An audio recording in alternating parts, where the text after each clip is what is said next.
Hello everyone, my name is Drew Sukup. On behalf of VMUG, I'd like to welcome you to today's MinIO webcast, MinIO Object Storage using the vSAN Data Persistence Platform, presented by Ur Tigli, CTO at MinIO, and Ritesh Shukla, engineer at MinIO. Thank you for participating in today's webcast and for your continued support in the global VMUG program. Before we begin, I have 3 quick housekeeping items to go over. First, today's webcast will be recorded and available for you on demand. You'll receive an email with the on-demand link, so keep an eye out for that. Second, a Q&A session will follow today's presentation. All questions will need to be entered into the question window near the bottom of your GoToWebinar screen, and it looks like some people have already found it. Shout out to Northern California and South Carolina. Third, there will be a short online evaluation that pops up as you exit the webcast. Please take a minute and let us know what you thought of today's session and what you might like to see going forward. All attendees from today's webcast who opted in their information at registration will be entered into a raffle to win a $200 Amazon gift card. The winner will be contacted directly by MinIO, so good luck. And I lied, I said there were 3 quick housekeeping items to go over. There are actually 4. Don't forget to stick through the end of this special VMUG webcast for a special VMUG webcast housekeeping announcement. We have some changes coming up and I just want to let you all know about it. All right, well with that, let's get started. Ur, I'll turn it over to you now. Thanks, Drew. Hi everyone and welcome to our webinar. We are going to be talking today about MinIO object storage within the context of vSAN Data Persistence Platform. Ritesh and I will go into details of how we play a critical role within this new platform that's coming from VMware. It's called vSAN Data Persistence Platform.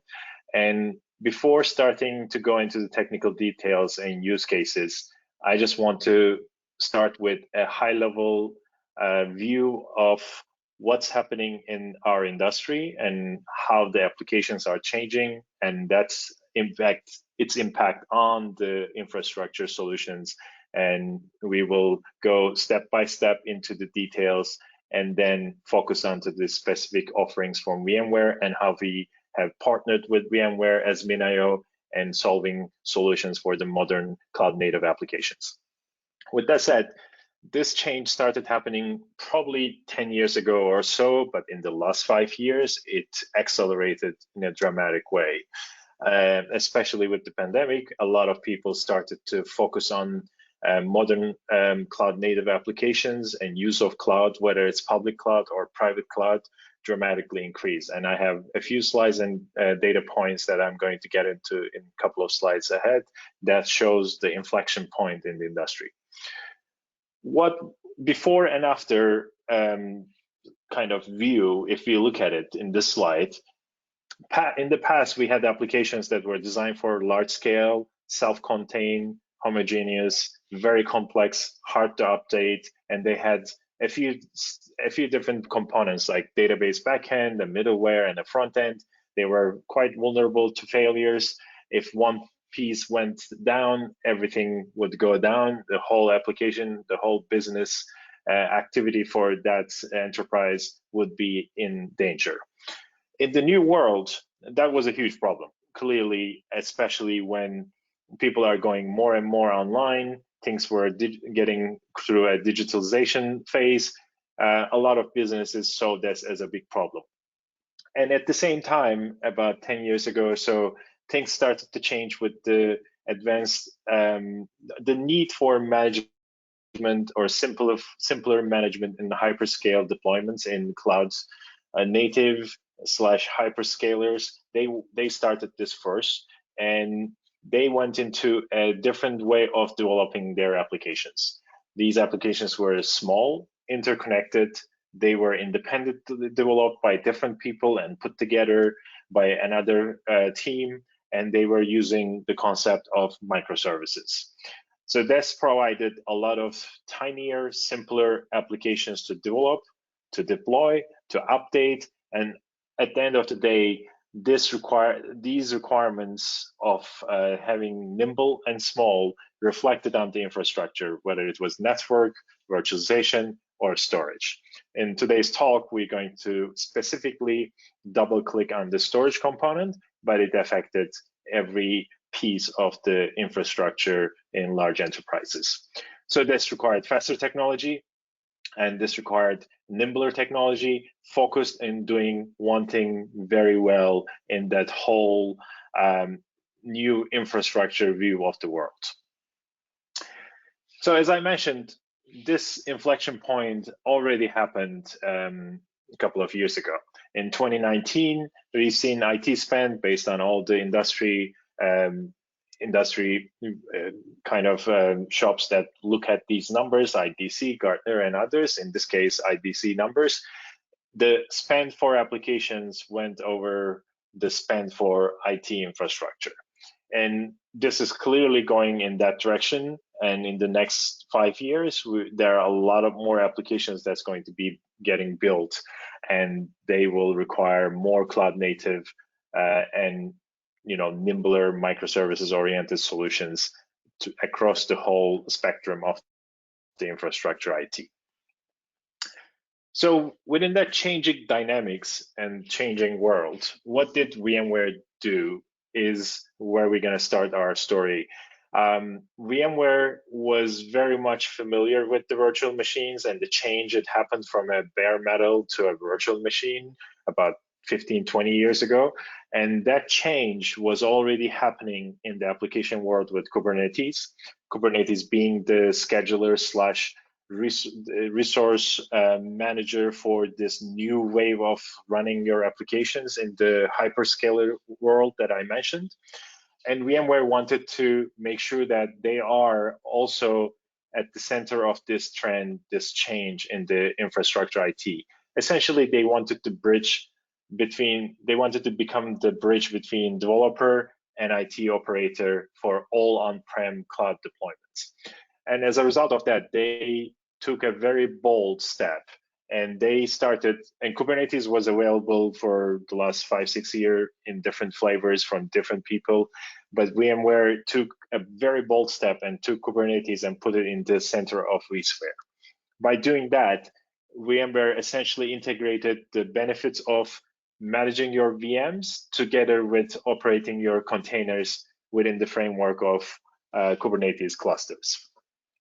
That immediately allow people to use common, very well-known enterprise-ready tools such as vCenter, vSphere, and use Kubernetes features and start their containerization journey, modern application rewrite journey, and that's been quite popular and helpful.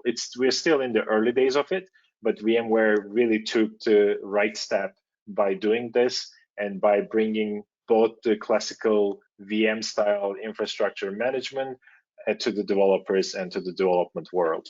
And this is tremendously valuable because the resource side of the house is being managed by the IT operator, and then the developer side of the house can be using it from another perspective and consume these resources. This becomes much more important when you also put the framework of Tanzu Kubernetes grid services on top of the existing vSphere Kubernetes picture that I showed you in the previous slide.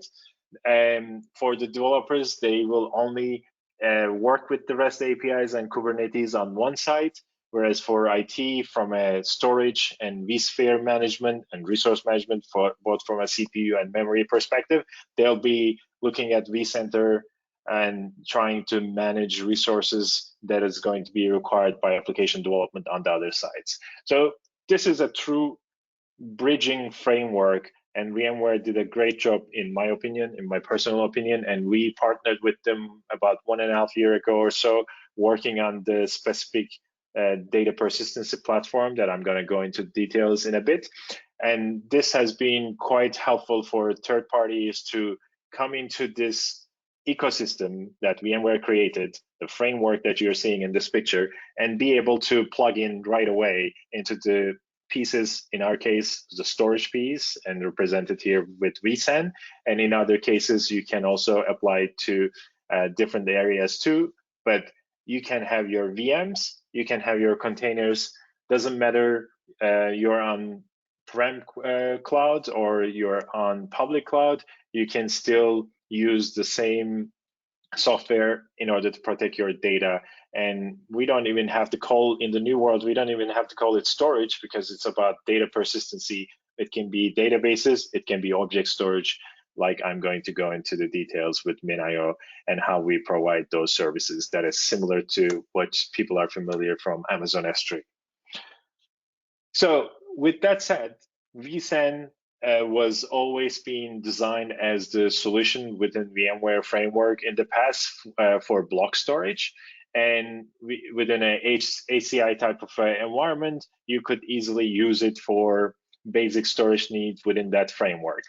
But vSAN data persistence platform takes it into not only one, couple of steps ahead, and it allows it to basically become more modern and easier to be consumed by modern applications. So this is commitment from VMware to the modern application development, cloud native way of running applications and building your infrastructure. So it achieves multiple things. And I explained to the two phase or the two side of this framework, one side being consumer side of developers using it through Kubernetes, and the other side being the resource management from an IT perspective. So VMware did something very special here, and they allowed us and other third parties to basically run right in the heart of the vSphere code, and we were able to take our code, integrate. We went through a few different iterations of work here. I will get into the differentiation of vSAN direct versus regular vSAN in a bit, but we have done the work to integrate so that you can take MinIO code and run it in a special cluster, and you will be able to manage it using vCenter and other tools very easily, which we're going to go into some of the details, and Ritesh is going to help me to show some of these in practice, basically, when we are going into the use cases. So data persistency platform allowed the new improved VCF, the VMware Cloud Foundation framework, to be run just like the same services that you would get from a public cloud. You can have MinIO providing you S3 services, and also with vSAN direct, you can go into scale. So let's go into vSAN direct. What is it and how it's differentiated from the known vSAN that you're all familiar with. So vSAN direct is simply scale.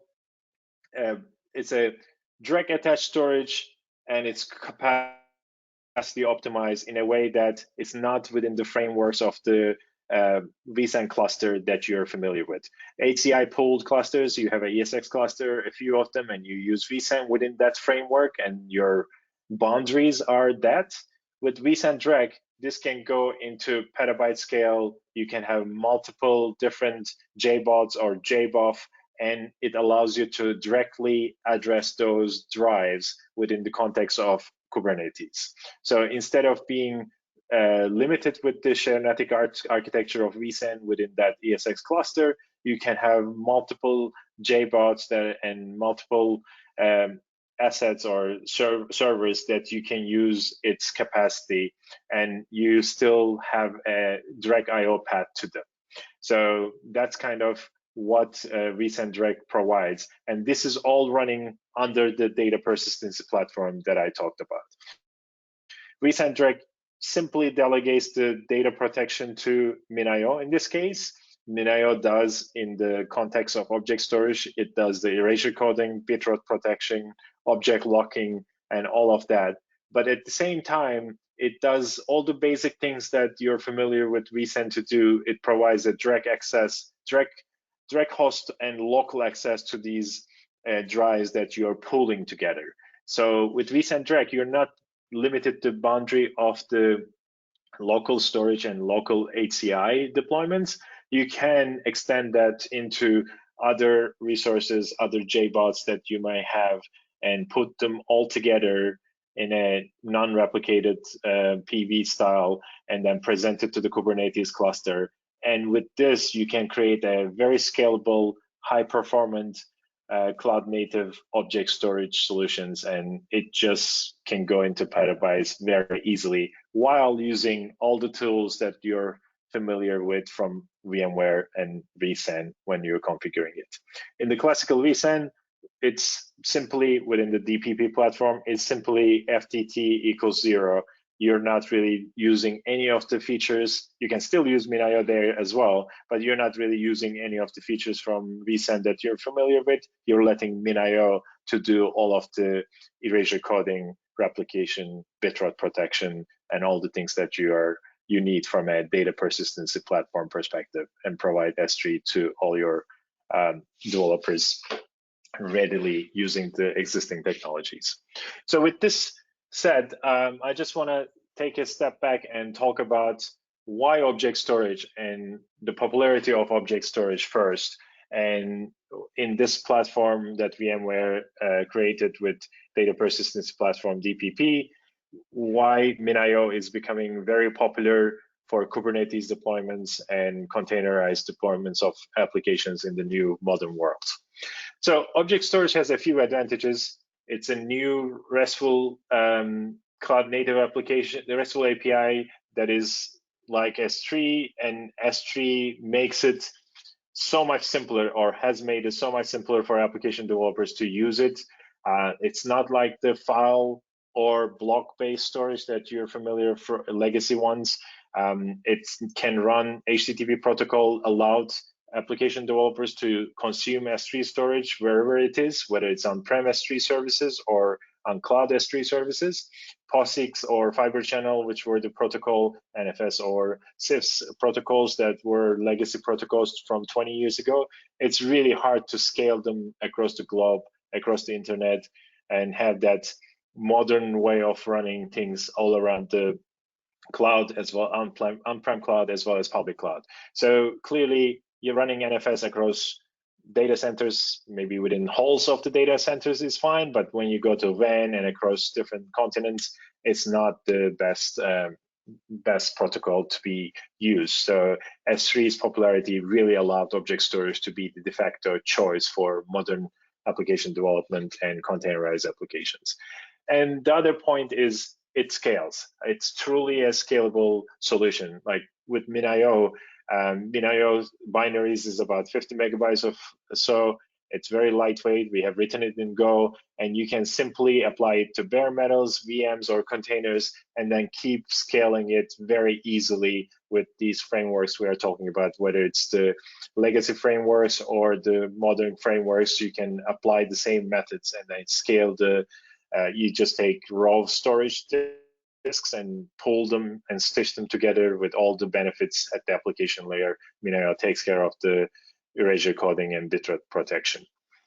And the efficiency part that I want to also mention is dramatically different from a Hadoop deployment, for example, where you have to replicate 3 times, or a RAID deployment in a block storage where things are RAID 1 or RAID 5. Erasure coding provides a tremendous amount of yield and a better protection mechanism, both from a bitrot protection perspective, and it's so much easier to adjust for different use cases or different applications. You can just adjust the redundancy of it very easily, because everything is done at the object level and it's very easy to adjust to your use cases. So these couple of reasons made object storage a very important part of the modern architecture, regardless of where you're running or your preference of hybrid on-prem or public clouds.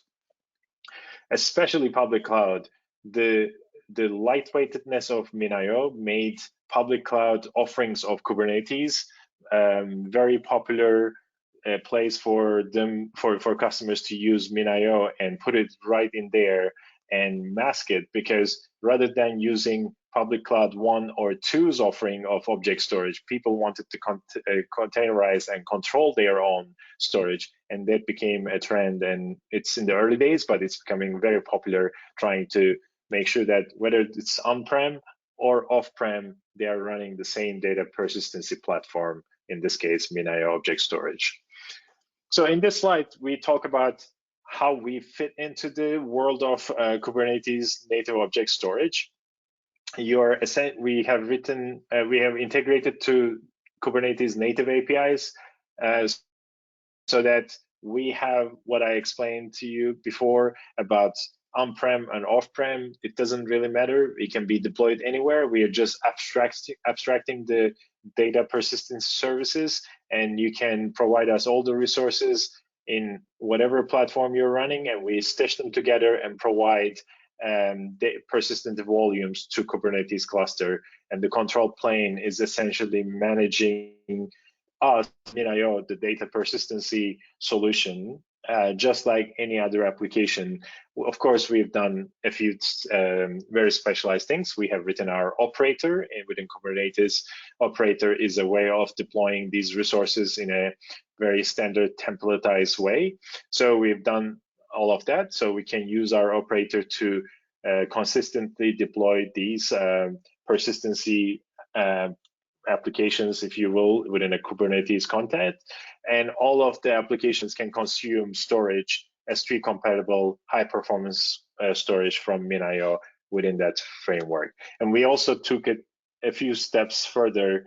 We wrote our UI, a console management UI, as well as a MinIO server management UI that allows you to configure everything in a simplified UI fashion. And then these can be all done with CRDs, with API, with CLI or API to Kubernetes. What we took the initiative and create a very simple, easy to manage UI, and that UI can provide you in matter of minutes, click, configure, and ready to go S3 services within your Kubernetes environment. So why MinIO? If we are going to go into the details of MinIO and use cases, I just wanted to explain why MinIO first. So we were focused when MinIO was started in 2014 or so. Our co-founder and CEO, AB Persami, he had one goal, and the focus was creating a data persistency platform, storage solution, object storage solution that is high performance, simple to deploy, and S3 compatible. So those were the two things essentially. Well, three things, but simplicity, performance came from the simplicity. So essentially, simplicity created that better performance, in my opinion. We use the registers within the platform of chips rather than the CPU to get something called SIMD instruction set to do our rigid coding. So using those techniques, we created great performance because your CPU, your memory, and the network is basically ready for users throughput and not for other background services that needs to be run. We have written everything in Golang, quite popular and modern programming language compared to other solutions like appliance-based object solutions or other solutions in the industry that are trying to do the same things where they put object storage gateways on top of different layers of file solutions or block solutions. Some of our competitors tries to do that, and that's not a great recipe for performance. Application catalog is our simplicity and ease of deployment brought in, as of course S3 compatibility, brought in a tremendous amount of catalog supported applications, whether it's for AI or backup, different size of the spectrum, many use cases. Security and compliance, we started our journey with working with a lot of financial firms. So some of these banks had very strict security requirements. So we support encryption, many flavors, whether it's from external source KMS or they're giving us customer provided keys. We can support different very complex encryption standards. And for compliance, early on, we had the object locking mechanism to provide governance as well as compliance modes, which is very popular in the financial services and healthcare industry, where they need to lock certain records, and that needs to be compliance approved. And we also went to a third party to get our compliance features kind of verified and get their get the support from those third party to publish the compliance being in line with what SEC and CFTC and other regulators need. We are software only, and MinIO, as I mentioned, it's about 50 megabyte of a binary, very lightweight, and it can be deployed in different platforms, whether it's bare metal, VMs, or containers. And also all of this simplicity, ease of management, most importantly, translates into cost savings and shows itself as better total cost of ownership for the solution that any enterprise is focusing on and working. So with this slide, I'm just gonna try to wrap it up in terms of what MinIO and how we play a role, and then I will ask Ritesh to go into the details of the use cases, and we want to show you all this theory into practice by examples. So Kubernetes object storage nowadays, in the last 2 years or so, is becoming kind of associated with MinIO in many of the platforms. We started with early days with Kubernetes and containers, and we were already built for Kubernetes and cloud native day one. It doesn't require any kind of extra software. We natively worked with it, and that's from the open source community. We are an open source company, and we believe in the philosophy. And then our community in the early days, 3-4 years ago, we were the standard for that kind of deployment. And we just improved that with partnership with VMware, improved that with writing our operator. And now we are kind of the obvious choice when it comes to cloud native Kubernetes-based object storage. You can't really choose a appliance-based storage. It's just really hard to take that code and put it into a Kubernetes environment, even though a lot of people try to do that. You can't really take a solution that was built layer after layer on block or file-based solutions using POSIX. So we are not that. That made us the clear choice for that for Kubernetes type of environment. The S3 compatibility is also a very key point. We're the first one to come to market with V4 on S3 standard. We were the first one to have certain feature set that Amazon had and made sure that we have them for on-prem deployments. We are strictly consistent from inception. That means data protection. So we will always accept the data and write to disk. Once it's safely written to disk, we don't really worry about memory, SSD, battery pack solutions where you have to protect the data. We don't have any of that. And then if you look at our numbers, we are the choice for containerized and orchestrated environments with Kubernetes. 61% of all MinIO instances are containerized, running within a container. And out of that, nearly half of those are managed by Kubernetes. So these numbers clearly show us that we are the lead in that area. And with partnership with VMware, we are trying to take it into one step further by integrating into many of the enterprises that's already running VMs and helping them to start their containerization journey with new modern applications. With that said, I'm just gonna hand it over to Ritesh so that we can go into some of the use cases that MinIO is used and explain to you guys how people are using MinIO's technology in solving real problems. Ritesh? Thank you. So what have we heard so far? We've heard that MinIO is a scalable, highly performant, popular S3 compliant object store that you can deploy in Kubernetes. We heard that VMware has embraced Kubernetes into the heart of vSphere. And we hear that with vSAN DPP, the two are integrated together. What does that mean for you? That means that if you were to adopt vSAN vDDP in the next release, the following use cases come are ready for you to use from day zero. MinIO being high performant, scalable, and cost efficient means that there's pretty much no use case for which you cannot use MinIO. Pretty much every use case lends itself well.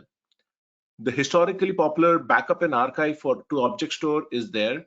You can use your existing backup workflows that might be built using Veeam and back it up to MinIO. Veeam and MinIO have a partnership and MinIO integrates with Veeam. If you want to look into deploying Kubernetes in your data center and back that up, Velero and Kasten integrate with MinIO too. Now, moving on from there to analytics. Analytics, over the years, data has grown much more rapidly than the computational needs in analytics. And pretty much every analytical platform over there has a way for you to offload data to a tier that scales better. And with MinIO and MinIO's performance, you can now query from that tier transparently without noticing any lag in performance of your analytics workloads. AI ML are modern applications. They are written typically assuming there's an object store. Pretty much every one of the AI ML platforms out there in their documentation, somewhere in there, you'll find an example of how to use MinIO to run their stack. Why is that? Because MinIO allows you to run your application as is on your laptop as it would run in the cloud. And that's powerful. And now that application can run on your virtualized infrastructure. Artifact stores in some way are backup and archive with heavy load. Because once you store a large amount of archive, they are streamed to multiple users. Docker images tend to be very hot. MinIO integrates with all of these artifact stores and more out there. If you're writing a new application, be it an IoT or a doorbell data, storing doorbell data videos, MinIO is your choice for writing it on when you're deploying it on-prem. And what does this mean? The fact that you have this integration and these large number of use cases, it means that if you are asked to prepare infrastructure for a new use case, with a few clicks, you are off to the races with an object store. It doesn't take many months to get it going now with vSAN VDTP. If you have already embraced highly converged infrastructure with vSAN, you now get an object store that works out of the box. And that's what you're going to see in the demos. For the demos, we selected 3 different types of applications: backup, analytics, and AI ML. Now, backups, let me reiterate, I think we have mentioned this many times, but just to make this point again, backups need something that scale and is cost efficient. And if you have compliance needs or you want to protect against ransomware or any attack, you want the backup to be immutable. If you're a financial organization, you might care a lot about whether there is compliance for the backups. If you're running analytics, you want pretty much everything that backup has, but you also want high performance. You might want strict S3 compliance because your application was written for S3. And if you have AI ML, your ease of development is really important. How rich is the ecosystem? If you want to bring in a library or another package into your application and you want to use it, will it work? HDFS is a popular choice when it comes to on-prem analytics, and MinIO beats HDFS in performance and scale. Now, for the first demo, I'm going to look at Veeam, and in this, before we get into Veeam, I want to show you how easy the vSAN VDTP integration with MinIO is. With a few, so Veeam added this ability to have archives being pushed off into an archive tier, a capacity tier. And if the capacity tier offers immutability, Veeam makes use of it. And MinIO tick marks both of those needs. So this is essentially the workflow. You have Veeam running somewhere in your cluster. It backs up VMs and it offloads it to MinIO. And it stores it in MinIO as an immutable copy. Now let's look at this in action. Before we start, let's look at how vSAN VDTP works. Now, we heard many times that vCenter is now included with Kubernetes, is integrated with Kubernetes. What does that mean? That means that MinIO is running inside vCenter, inside Kubernetes. So in this namespace, you can see MinIO backend running as pods. Now you don't need to deal with Kubernetes aspect of it. vCenter takes care of all of it. Now to deploy MinIO, we have to first create a namespace. A namespace in VMware is a unit of resource. You can assign storage policies, you can assign CPU RAM limits, you can assign user permissions. As mentioned, we prefer vSAN Direct. So we assign vSAN Direct to this new namespace that we create for Veeam. And then we head back to MinIO to create MinIO tenant. Now notice, MinIO by default is multi-tenant. You can create multiple tenants in vCenter across different namespaces. So I use the recently created Veeam namespace. The plugin detects what are the storage policies that you can use. And now this is just an example of the customization that you can do once you want to deploy. Many corporations, when they decide to adopt Docker, also include an in-house registry. So we allow you to have an on-prem air-gapped environment, or you can pull your Docker registries from the public Docker registry. We integrate with Prometheus for monitoring. We also have integration with IAM providers. So in case you want your applications to be authenticated against IAM, you can get your access keys generated from them.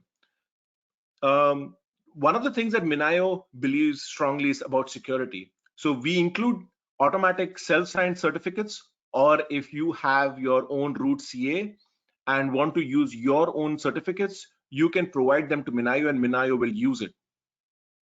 Ur mentioned about encryption.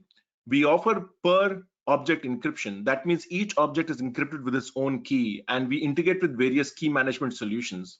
All of this can be configured in a declarative way using this plugin. And the most important, you can size your MinIO instance declaratively. What that means is you are not creating VMs and volumes. You are declaring what type of object store you want, what is the capacity, what resources you want, and then the MinIO backend in coordination with vSAN VDDP makes it happen. And you just need to declare what you want, and everything else is taken care of, including health monitoring. Now, at the end of this, I'm ready to go. And these are the access credentials, the root credentials that you need to be able to then manage MinIO. As you can see in the activity bar down, vSAN VDDP is now orchestrating all the resources that need to be created for MinIO to be ready to go. You can track MinIO's health right from the plugin. Right now it says it's pending. I will fast forward a bit because I wanted to keep the demo time to be short. Everything is now running. We are good to go.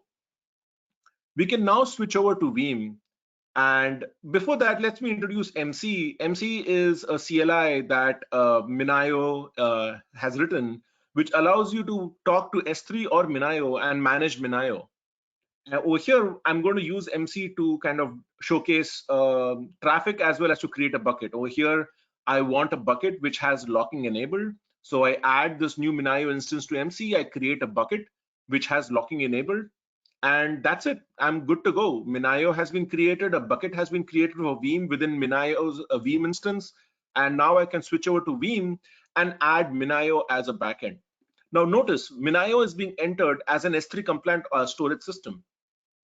Over here, I declared the access keys that I've created for Veeam. Now I can go in and create dedicated access keys that can come from an IAM provider, or I can use keys generated by MinIO itself.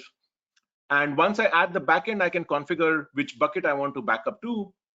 Over here, I'll create a dedicated bucket for this production VM that I'm going to be backing up.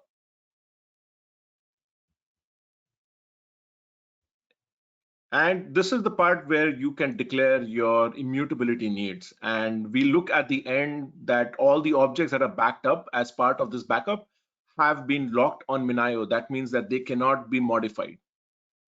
Now, let me fast forward a bit because if you are a Veeam administrator, you already know most of this. And this is the part where you select which VM you want to back up. And let's run this backup job now. So what's going to happen is Veeam is going to take this VM, back it up locally first. And once the backup is complete, it's going to push it to MinIO. and MinIO will then store it with locking enabled.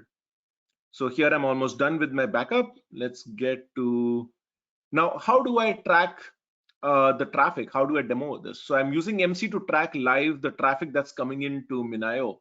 As you can see, Veeam first checks what is the current status of the bucket, and then it goes ahead and uploads a whole bunch of data to MinIO to back it up.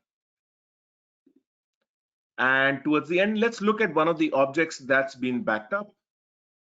And over here, you can see that the object has been locked for compliance. So this is a quick demo, and all of this took me less than 20 minutes. So let's rewind. I have a vSAN cluster, which has been upgraded to the release that includes vSAN BDTP. I go to vCenter, I enable MinIO, I create a tenant, I now have an object store. If I already am using Veeam, I just go to Veeam, add MinIO as a backend, and all of a sudden I get as much capacity as you want added to Veeam. You can configure how much capacity you want to add. You can configure security, you can configure encryption, you can configure locking. And all of this takes less than 20 minutes if you already have bought into vSAN BDTP. And that's what's really powerful here, is that getting an object store on-prem is no longer a multi-day effort. It's literally minutes.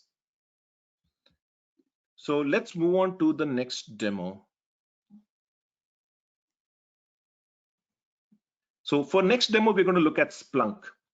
Now, Splunk is a very popular analytics platform, which allows you to run search and query or analytics on a wide range of use cases. The CPU burn on Splunk is high, but the storage capacity needed by Splunk is even higher. And what has happened is Splunk has realized that they need a capacity tier which can perform. And MinIO meets that need superbly for Splunk. We find a lot of customers adopting Splunk with MinIO. Now, in this demo, I'm going to skip over the part of creating a tenant because you already saw that in the previous demo. I already have a MinIO Splunk tenant. I go in, I can see the details for this tenant. There is a detailed demo of the plugin on our YouTube channel if you guys want to look at it more. But for expediency, I'm going to skip it over here. If you all have worked with Splunk, this should look very familiar. This is a way to add a new index via the config file or to add a new backend. So I go ahead and add this new MinIO tenant as a new backend storage choice for Splunk, as well as create a new index that's going to be using that. And once I create this, I have to restart Splunk, and Splunk will then go ahead and create the necessary file to start indexing to MinIO. So I go ahead and restart Splunk. Can skip this part. So once this has been restarted, I go ahead and I look at the trace traffic, and you will see that as Splunk comes up, it's going to talk to MinIO and prepare it to take in the data that it's going to archive or store for analytics. So once Splunk has gone ahead and initialized the backend to be ready to go, I will go ahead and add a bunch of data to the new index that I've created. And this data initially is in the hot tier in Splunk or locally on the local hard drive. And once I administratively tell Splunk to clear the cache, it's going to offload all the data to MinIO. And the next time when I query, it's going to live fetch it from MinIO.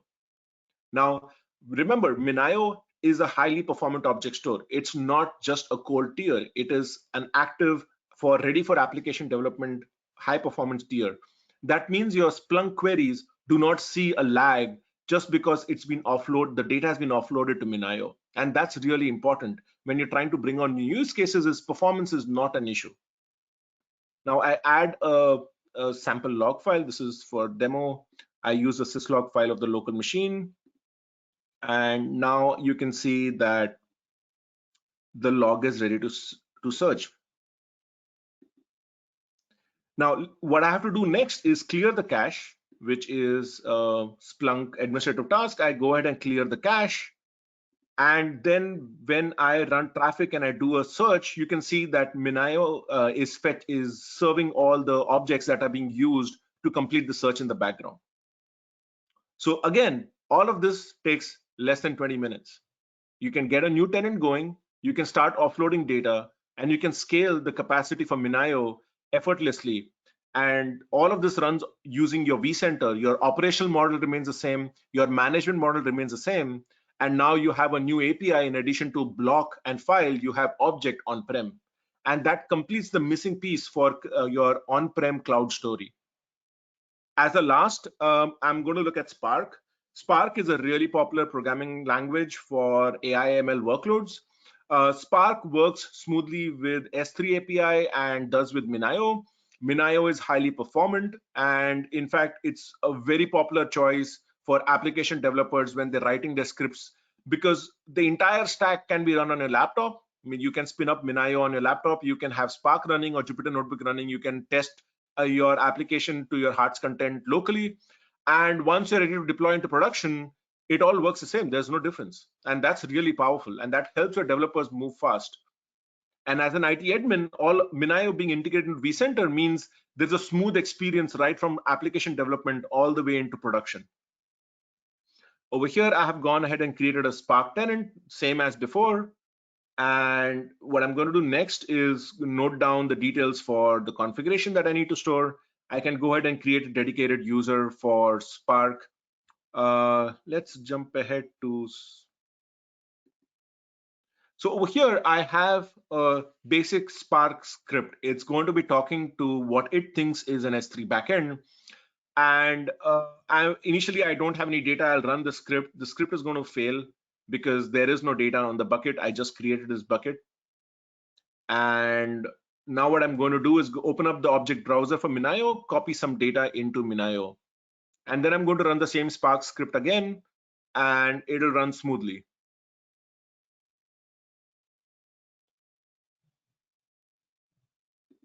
So I go ahead and copy sample data onto it. Now I run the same script and it works fine. I can print the schema that's part of the data set that I just uploaded.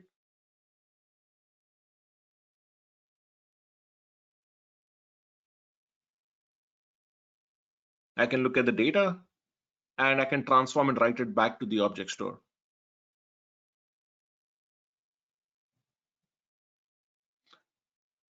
So this is the data that I've written. It's a small example data set. And once I run it, Spark is able to read it from S3 or MinIO in this case. And at the end, I write the data back, which I can inspect.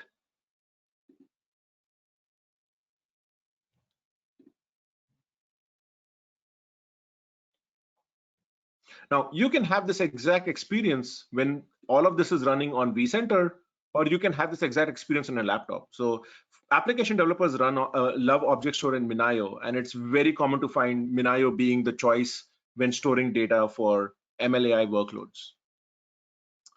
MinIO is cloud native. It was born when Docker is a thing. It's from day zero. It's been designed to work smoothly in a containerized application. The APIs represent a modern way of fetching and storing data. Simplicity, whether it be our website, our logos, our code, our usage, simplicity is a core tenant. We believe in it strongly. And with simplicity comes a power that not only enables us, but also enables every user to experience MinIO in a highly performant and efficient way. Simplicity brings performance, and simplicity brings scale. And now vSAN integrates with MinIO, providing this simplicity to you on your data center. With a few clicks, you can get a petabyte scale object store going on your HCI infrastructure that you already invested in. You do not need to bring another appliance into your data center and figure out the operational model. It all integrates tightly with vCenter, be it hardware management or being any fault management. It's all seamless in vCenter. And we are looking forward to your trying this out. It's if you have vSAN VDDP, you can just get going without needing anything. You can try it out pretty easily. And if you need any help, we are available on Subnet on MinIO. We are always there to help you as an open source project or on Subnet. Any questions?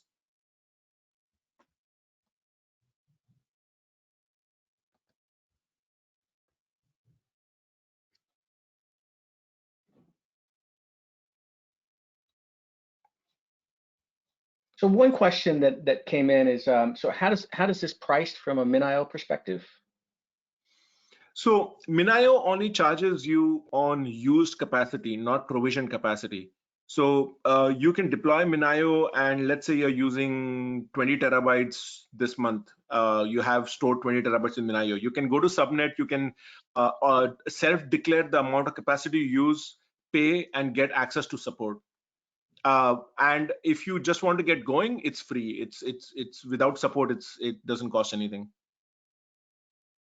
So there's a question here about, is MinIO running directly on the supervisor cluster? Yes, MinIO is. If so, for those who might not know what supervisor cluster is, when we say Kubernetes has been integrated into the heart of vSphere, what does that mean? That means when you spin up a cluster in MinIO, a vSAN cluster, there is a Kubernetes cluster that also gets spun up.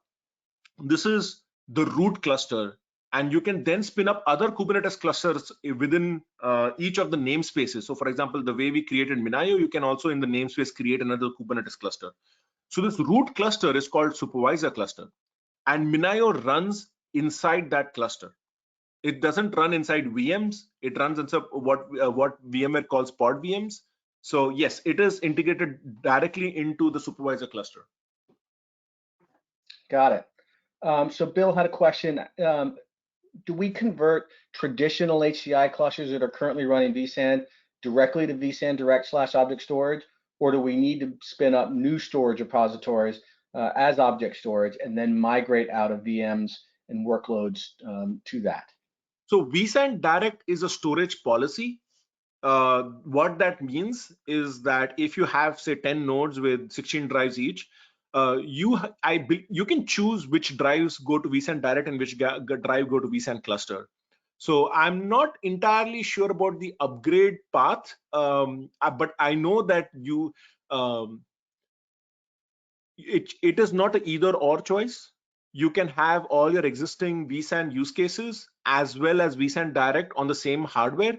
Now, you might have already used all your drives as part of vSAN, and you might not have spare capacity to enable vSAN Direct, because vSAN Direct essentially maps one storage drive as one storage pool.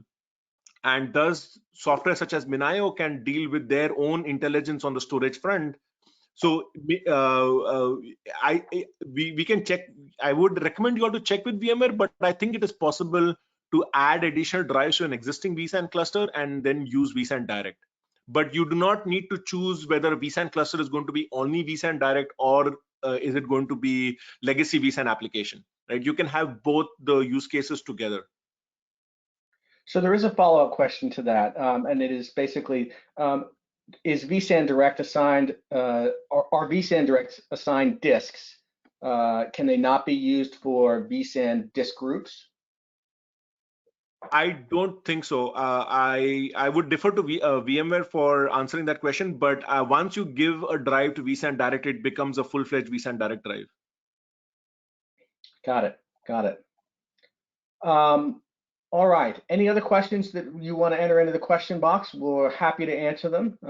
Otherwise, I think, and again, we'll wait a couple minutes for that. Do we provide any security compliance capabilities?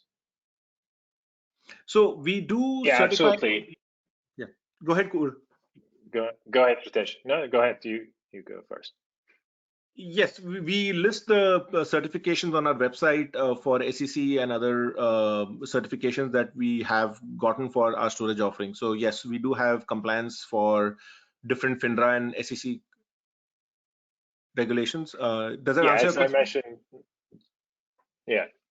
As I mentioned also, Ritesh, during the presentation, we do have the compliance. It's part of the object locking. So MinIO has a functionality called object locking, and that allows you to have records that can be compliance approved, essentially.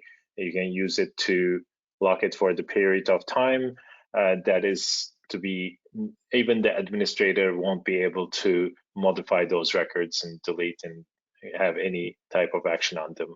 And on top of that, we have something called legal holds that can be another feature that can be turned on per object basis to the granularity. And those solutions are validated by Cohasset Associates, which I believe is the gold standard for validation of those capabilities. There's another question in here. How do we get code for the POCs? That's a great question. There's two ways to do this. So one is if you want to start to test MinIO, just go to min.io and go to the download page, and you can start pulling code right this second.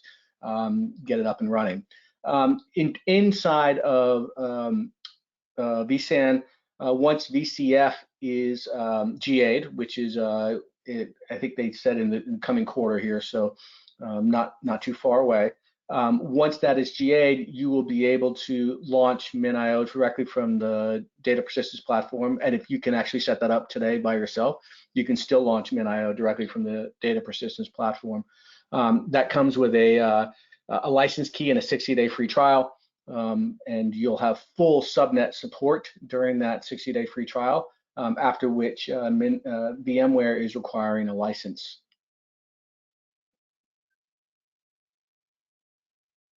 And just to reiterate, for the VCF release, you don't have to do anything. You just have to go to vCenter and start using it.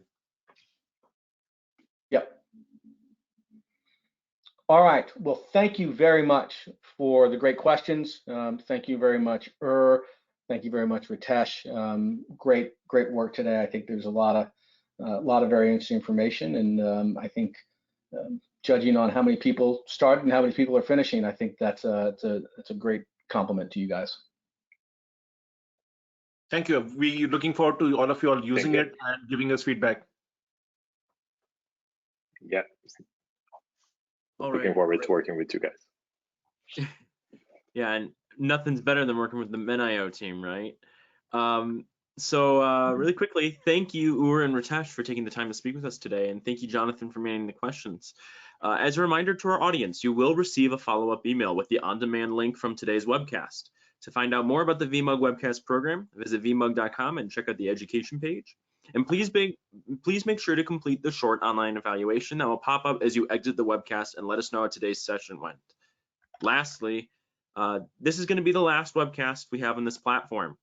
We're saying goodbye to GoToWebinar and transferring over to webinar.net. I'm really excited for it, and it's going to be a lot more interesting for all of us, speakers, presenters, and of course the audience, and I'm really excited about it. So don't be shocked if things look too different. Things will be looking a little different from this point on, and the registration page will look different, but it's going to be great, and I'm really excited about it, so I can't wait. Make sure you sign up for some of our webcasts next week. And from all of us here at VMUG, I got to say thank you and have a great rest of your day. Again, thank you, Jonathan, Ritesh, and Ur. Thank you.